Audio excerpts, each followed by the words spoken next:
Hey guys, tonight we're heading back to a time when religion wasn't just something you did on Sundays. It was the entire operating system of society. The year is 1095. Europe smells like unwashed wool and incense, and a man named Pope Urban II is about to convince thousands of people to drop everything: families, farms, goats, and go fight a war in the name of God. So, dim your lights, get comfortable, and maybe grab a blanket, because tonight we're drifting back into the dusty corridors of medieval Christendom, where popes plotted like kings, kings acted like popes, and everyone seemed to think that a trip to the Holy Land would solve their problems. Let's start, of course, with the man himself. Pope Urban II, born Odo of Chatillon around 1035 in France, which already sounds fancy, but it really wasn't. He wasn't royal, just another smart guy with connections in the right monastery. Back then, monasteries were basically the Ivy League of the medieval world minus the tuition, plus a lifetime vow of celibacy. Urban studied under a group of reform-minded clerics who were obsessed with cleaning up the church. And by cleaning up I mean stopping priests from marrying, banning the selling of church offices, and making sure everyone remembered that, in theory, the Pope was supposed to be in charge of everything. It was a noble cause. And, like all noble causes, it would soon spiral into a centuries-long power struggle. Urban's early career was defined by his alignment with Pope Gregory VII, the same Gregory who excommunicated Emperor Henry IV during the infamous walk to Canossa. If you've never heard of it, that's the story where a Holy Roman Emperor had to stand barefoot in the snow for 3 days, begging forgiveness from the Pope, which really set the tone for medieval church-state relations. Dramatic, petty, and heavily foot-focused.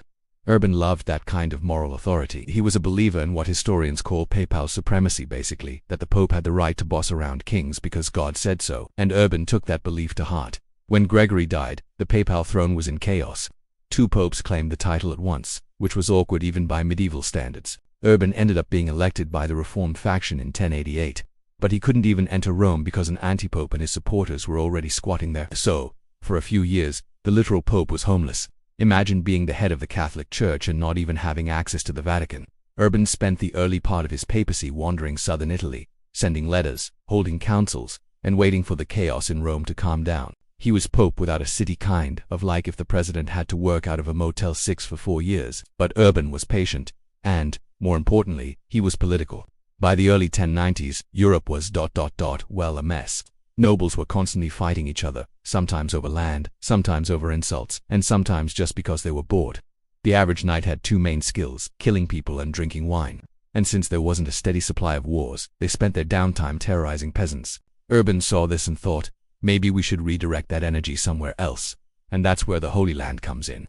Let's float over to the Byzantine Empire for a moment, modern-day Turkey, more or less.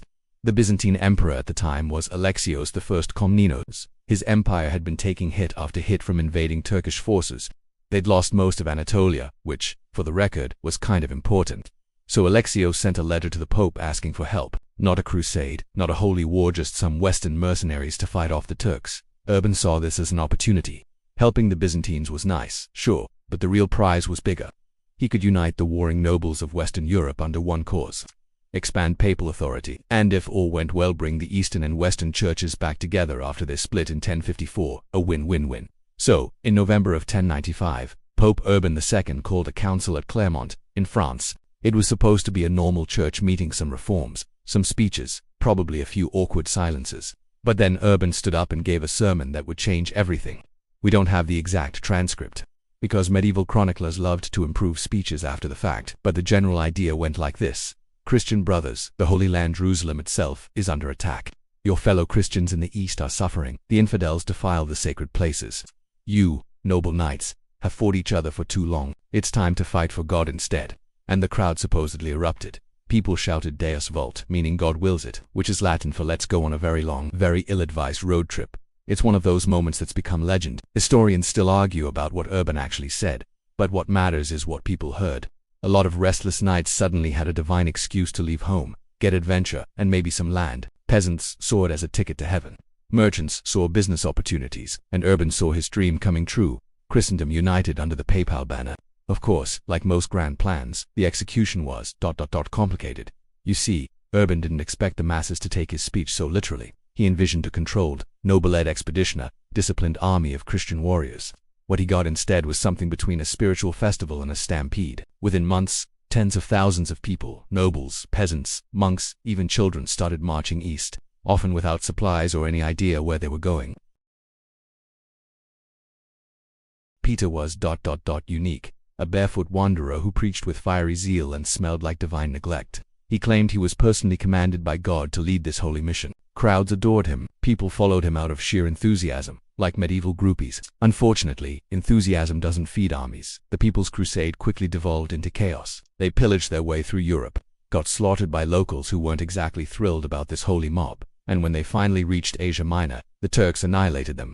Urban probably didn't intend for that to happen, but hey, too late. The crusade had begun, whether he liked it or not. Let's drift back to the real army, the one Urban actually approved. The official First Crusade assembled in 1096, made up of knights and nobles from across Europe. Among them were some of the biggest names of the day: Godfrey of Bouillon, Raymond of Toulouse, Bohemond of Taranto, men with impressive titles and even more impressive egos. It wasn't one unified army though, more like 5 separate armies pretending to be friends. Each leader thought he was in charge. Each had his own ambitions. And of course, each was convinced God was personally guiding him. Urban didn't go himself. Popes rarely did their own dirty work, but he sent them off with blessings, banners, and the promise of eternal salvation. The pitch was irresistible. Fight for Christ, and all your sins will be forgiven. Instant spiritual clean slate. The Crusaders took that very seriously. Too seriously. They started their campaign by massacring Jewish communities in the Rhineland, convinced that killing local enemies of Christ was a good warm-up for the Holy Land. This wasn't Urban's plan, but his rhetoric had unleashed something he couldn't control. Once the idea of holy war took root, it grew fast and wildly. And somewhere in Italy, Pope Urban was probably thinking, well, this escalated quickly. As the armies marched east, the crusade began to take on a life of its own, part pilgrimage, part war, part medieval chaos roadshow. But we flowed over there in the next part where the so-called holy warriors meet the reality of heat, hunger, and each other's terrible hygiene. Good, let's drift back to the late 1090s, when a few thousand sweaty knights and a suspicious number of donkeys were trudging their way toward what they believed was the center of God's plan. The First Crusade was officially underway. Now, you might imagine the Crusaders marching east in neat formation, banners waving, priests chanting, all very majestic and holy. Yeah, no. In reality, it was a slow-moving mess of languages, temperaments, and digestive problems. They called it a holy war, but it was more like a medieval road trip from hell. Each contingent of the Crusader army had come from a different corner of Europe. French nobles, Norman knights, Flemish foot soldiers, and a few Italian merchants who probably wondered why they ever left home. They didn't even all speak the same language. Imagine trying to coordinate an army when your translators are also carrying swords. The Byzantines, who had invited them in the first place, took one look at this holy mob and thought, what have we done? Emperor Alexios I Komnenos greeted the Crusaders in Constantinople, modern Istanbul, and was immediately overwhelmed. These Westerners were big, loud, smelly, and had the table manners of wolves. They kept calling the Byzantines Greeks instead of Romans, which was a bit of a sore spot, and they had a habit of stealing anything not nailed down. Alexios tried diplomacy. He welcomed the Crusader leaders one by one, offering food, gifts, and just a tiny bit of manipulation. Before allowing them to cross his empire, he made each of them swear an oath that any lands they captured, which once belonged to the Byzantines, would be returned to him. The Crusaders nodded politely, swore the oath, and mentally crossed their fingers behind their backs. So, off they went. Their first big target was the city of Nicaea, the former Byzantine capital now held by the Seljuk Turks. The Crusaders arrived in the spring of 1097, probably exhausted and already regretting their life choices, but Nicaea was well fortified, surrounded by thick walls and a lake. For once, things actually went according to plan. The Crusaders laid siege, cutting off supplies, hurling insults and occasionally a few rocks. The Byzantines sent ships across the lake to blockade the city from the water. After a few weeks, Nicaea surrendered, but not to the Crusaders. Alexios quietly negotiated with the Turks and took the city himself. The Crusaders were furious. They had fought, starved, and risked everything, and now the Byzantines swooped in and claimed the prize. Urban's Grand Alliance was already cracking, but onward they marched deeper into Anatolia, into lands that were dry, empty, and full of people who really didn't want them there. And here's where the romance of holy war starts to fade. The Crusaders weren't prepared for the Turkish style of warfare. The Turks were fast, mobile, and fought from a distance with arrows. The Crusaders were slow, heavily armored, and built for close combat. It was like trying to fight bees with a hammer. At Dorylaeum in July 1097, the Crusaders walked straight into an ambush. Turkish horse archers surrounded them, raining arrows for hours. Men and horses dropped in the heat, shields splintered, morale crumbled. But then, by some miracle or maybe just timing, the second Crusader column arrived, and the Turks withdrew. It was a victory, but one of those victories where everyone looks around afterward and says, please, let's never do that again. Still, they pushed on. The journey across Anatolia took months. The sun baked everything, food ran out, and disease spread through the camps. People ate horses, camels, and whatever else they could find. One chronicler claimed they even ate leather. Probably not gourmet, but when you're starving, it's a flexible menu. Eventually, in October 1097, they reached Antioch. Now Antioch wasn't just another city. It was the city, a massive fortress guarding the route to Jerusalem. Taking it would be proof that God was on their side. Failing to take it would be, well, awkward. And so began the Siege of Antioch, one of the most miserable, drawn-out, and baffling military operations of the medieval world. The Crusaders surrounded the city, built makeshift siege towers, and tried to block every gate. But Antioch was huge, too big to encircle completely, and supplies ran out fast. Within weeks, hunger became their constant companion. They ate whatever they could find again: horses, mules, even grass. One account mentions boiled leather again, which was starting to sound like a theme. Meanwhile, the defenders of Antioch launched daily attacks, raining arrows and insults on the starving Crusaders. Winter came, and morale hit rock bottom. Men deserted. Whole groups tried to slip away in the night. One of them was Stephen of Blois, a nobleman who decided he'd had enough holy suffering and went home. He'd later regret that decision deeply. But somehow, through a mix of desperation and dumb luck, the Crusaders held on. They even started building small wooden forts around the city to block key entrances. By the spring of 1098, the siege had dragged on for 7 months. Disease had killed thousands, food was gone, and then came a breakthrough from the inside. A local guard commander named Firuz secretly contacted Bohemond of Tours. Firuz was willing to betray Antioch in exchange for money and a promise of safety. Bohemond agreed, of course. One dark night, Firuz opened a gate. The Crusaders climbed the walls, slipped into the city, and chaos erupted. Antioch fell. Victory at last, or so they thought. Because, in what can only be described as divine comedic timing, the day after they captured the city, a massive Muslim relief army arrived under Kerboga of Mosul. The Crusaders went from besiegers to besieged overnight. Inside Antioch, the situation became hellish. They were trapped, starving again, surrounded by enemies. People began to lose hope. Some claimed to see visions. One monk, Peter Bartholomew, announced that he'd been visited by St. Andrew, who told him the Holy Lands, the spear that pierced Christ's side, was buried beneath a cathedral. He started digging, and, lo and behold, they found it. Probably not. The army suddenly believed God was with them again. On June 28, 1098, they charged out of the gates, waving their new relic like a divine weapon. And somehow, impossibly, they won. Kerboga's army fled. Antioch was theirs. It was the miracle they needed, and Bohemond wasted no time claiming the city for himself. Remember that oath about returning conquered lands to the Byzantines? Yeah, about that. Bohemond declared Antioch his personal principality. The Byzantines could send him a thank you card. The crusade was now less a united Christian mission and more a collection of ambitious nobles carving up territories. Pope Urban probably imagined something very different, but that's the thing about grand ideals. They don't always survive first contact with reality. Still, Jerusalem was next.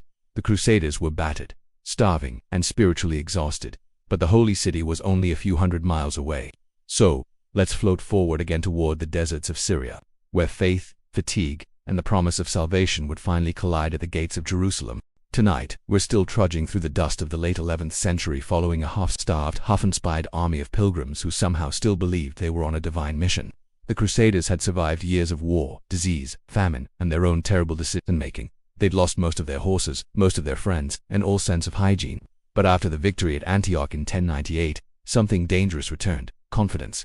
And confidence, especially the religious kind, can move mountains or at least push a few thousand exhausted people across them. By now, the Crusader force was a shadow of its former self. Maybe 20,000 remained, if you're being generous. They'd been living off the land, mostly other people's land, for years. But morale was high again. They had captured Antioch. They had the so-called Holy Lands. And in their minds, they were now officially God's chosen army. Meanwhile, Pope Urban II, still back in Europe, had no idea what was actually happening. News traveled slowly in those days.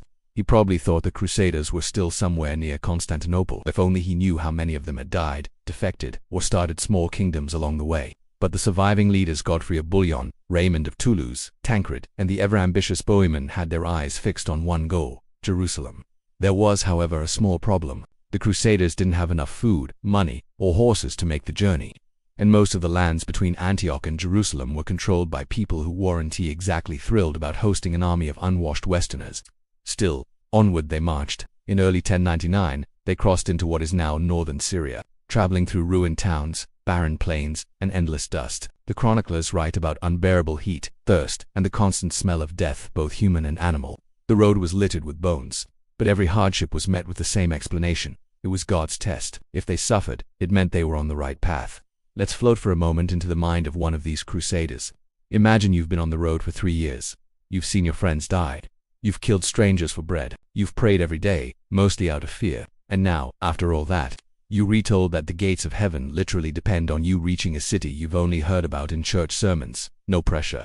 The Crusaders' route took them down the coast toward Lebanon, where they occasionally made deals with local rulers to buy food or safe passage. Sometimes they paid with relics or promises.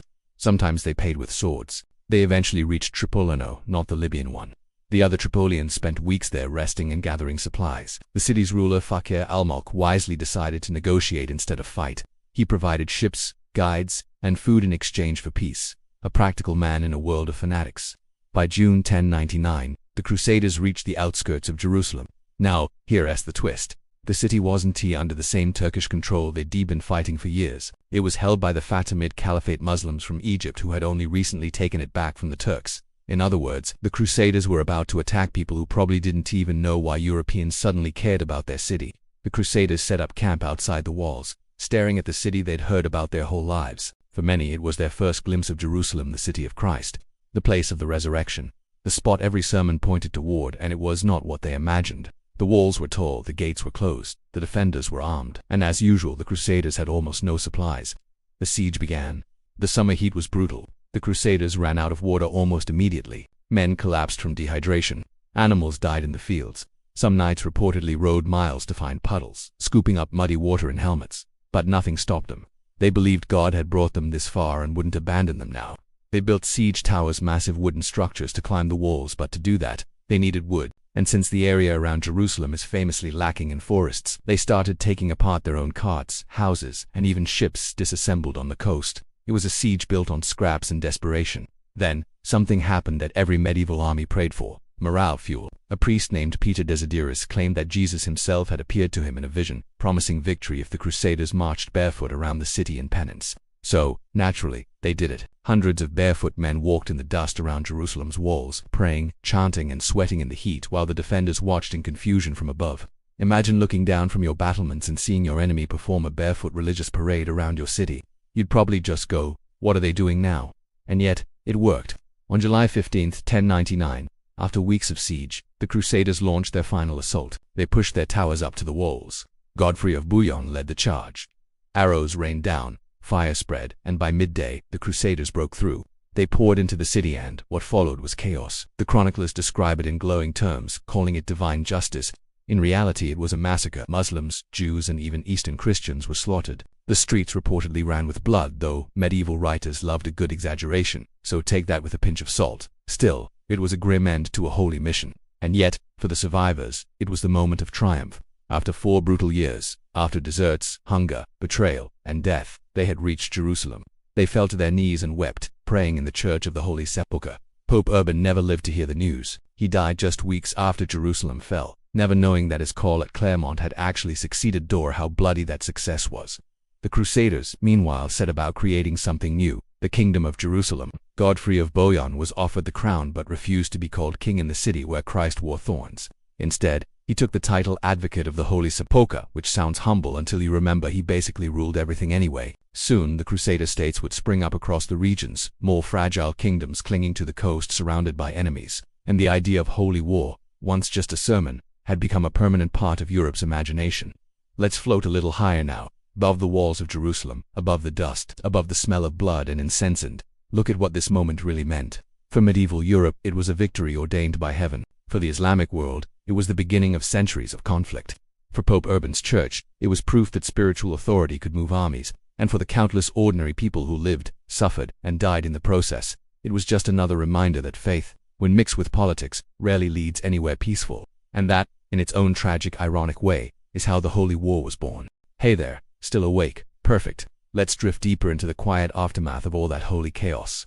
Jerusalem had fallen. The Crusaders were weeping at the tomb of Christ. And somewhere, far away in Europe, people were just starting to hear rumors that it had actually worked. It was the summer of 1099. The First Crusade was over, or, at least, that's what everyone wanted to believe. But the strange thing about success is that it always asks, what now? The Crusaders didn't really know what to do next. They had marched thousands of miles to win a city, but they had no plan for keeping it. You could say they were very good at conquest and very bad at logistics. When the blood dried and the dust settled, they found themselves ruling over a region they barely understood, surrounded by people who, understandably, weren't thrilled about being conquered. Most of the Crusaders just wanted to go home. They'd done their penance, killed their quota of enemies, and technically earned their spot in heaven. The idea of staying in a sun-baked fortress indefinitely didn't sound appealing. So, one by one, they left. Out of the tens of thousands who had set out, maybe a few hundred knights and a few thousand common soldiers remained in the Holy Land. Those who stayed had to make something work, some kind of government, some kind of order. And thus, the so-called Crusader states were born. They sounded grand: the Kingdom of Jerusalem, the County of Edessa, the Principality of Antioch, and the County of Tripoli. In reality, these were fragile little islands of Latin Christendom surrounded by a sea of Muslim powers that would, over time, regroup and hit back hard. But for a brief moment, Europe looked east and thought, we did it. The pilgrims had become princes. Let's start with Godfrey of Bouillon, the man who captured Jerusalem. Godfrey refused to wear a crown, claiming it was improper to be called king where Christ had worn thorns, which sounds humble, but don't be fooled, he still ran the city like a boss. He ruled for less than a year before dying in 1100, probably from disease. Apparently, holiness didn't protect you from medieval plumbing. His brother Baldwin took over next, and he was less sentimental. He happily crowned himself King Baldwin I of Jerusalem and started turning the holy city into an actual functioning kingdom. He organized administration, distributed land, and most importantly made sure the new Latin elite stayed in charge. Meanwhile, back in Antioch, Bohemond of Taranto was still doing Bohemond things, plotting, scheming, and ignoring his oath to the Byzantine emperor. He ruled Antioch as his personal fief, got captured, ransomed, went back to Europe, and somehow convinced the Pope to call a new crusade to help him. He was like that one friend who always borrows money and then tries to start a new business venture before paying you back. The whole situation was equal parts impressive and absurd. You had these tiny Latin colonies trying to recreate Western Europe and the Middle East, building castles, minting coins, and importing feudal titles. They spoke French and Latin in a land that spoke Arabic and Greek. They built churches next to mosques. They held tournaments in deserts. It was like someone dropped a slice of medieval Normandy into the Levant and said, good luck. But to the people back in Europe, it was glorious. The victory of the First Crusade became the story of the century. Chroniclers couldn't write fast enough. Sermons spread tales of divine triumph. It was proof that when Christendom united under the Pope, even the impossible could happen. And for the Church, that was the real victory. Urban II's idea of a holy war had transformed Europe's imagination. He had taken the idea of pilgrimage, once a peaceful spiritual journey, and fused it with war, turning it into a permanent institution. To go on crusade was no longer a one-time miracle. It was now a model, a blueprint for how to turn violence into virtue. And the timing was perfect. Europe was changing fast. Feudal lords had too many sons and not enough land. Knights were restless, violent, and broke. The Church had been trying for decades to stop them from killing each other with little success. The Crusade offered a solution. Don't stop fighting, just fight for God. And so, for the next 2 centuries, popes and kings would repeat Urban's formula. Whenever Europe needed a cause, there would be another crusade. Second Crusade, Third Crusade, Children's Crusade, Northern Crusades, Crusades against heretics, Crusades against other Christians. It turns out that once you label something as holy, it's very hard to stop. Let's float for a moment back to the man who started it all. Pope Urban II never got to enjoy his success. He died on July 29, 1099, just 2 weeks after Jerusalem fell. The news didn't even reach Rome before his death. He was buried without ever knowing that the biggest gamble of his papacy had worked. It's a strangely poetic ending. The Pope who called the world to holy war never saw the city he dreamed of liberated, never saw his warriors crowned, never saw the chaos he had unleashed, because chaos it was. The Crusades didn't unite Christendom, they divided it further. The Byzantines resented the Latins for their arrogance. The Muslims, once divided, began to unite under leaders like Zengi and later Saladin. The Holy Land would change hands repeatedly, soaked in the same blood it was supposed to redeem. And Europe discovered a dangerous new self-confidence. The Crusades taught Western rulers that God could justify almost anything: expansion, conquest, even massacre. The line between faith and power blurred completely. Popes raised armies, kings invoked the cross for profit, and common people learned that salvation might be earned through a sword as much as a prayer. Let's pause here. Picture the final days of that first crusading generation. Sunburned knights returning home to France and Italy, limping, scarred, and bragging in taverns about how they saw the Holy Sepulchre with their own eyes. Monks copying their tales onto parchment by candlelight. Priests preaching from pulpits that heaven itself had smiled upon Christian arms. And then, quietly, the next wave of sermons began. Urban's successors, Paschal II, Calixtus II, and the rest realized they now had the most powerful propaganda machine in Europe. You didn't have to threaten sinners with hell anymore. You could offer them Jerusalem. And that, right there, is how the church changed the meaning of war forever. From that point on, wars were no longer just about land or vengeance. They could be about purity, faith, divine will. They could promise forgiveness. Even today, the echoes of that idea haven't fully gone away. But let's not get too heavy. It's bedtime history, after all. So, here's where we'll leave it. In a warm, candlelit Europe, where news of victory drifts slowly from village to village, people whisper about the knights who saw heaven's city. A new pope sits in Rome, already planning the next crusade. And somewhere, in the silent halls of the Vatican, a scribe scratches on parchment, Deus vult, God wills it. The phrase that started everything and would echo for centuries. Sleep well, traveler. The holy war can wait until morning.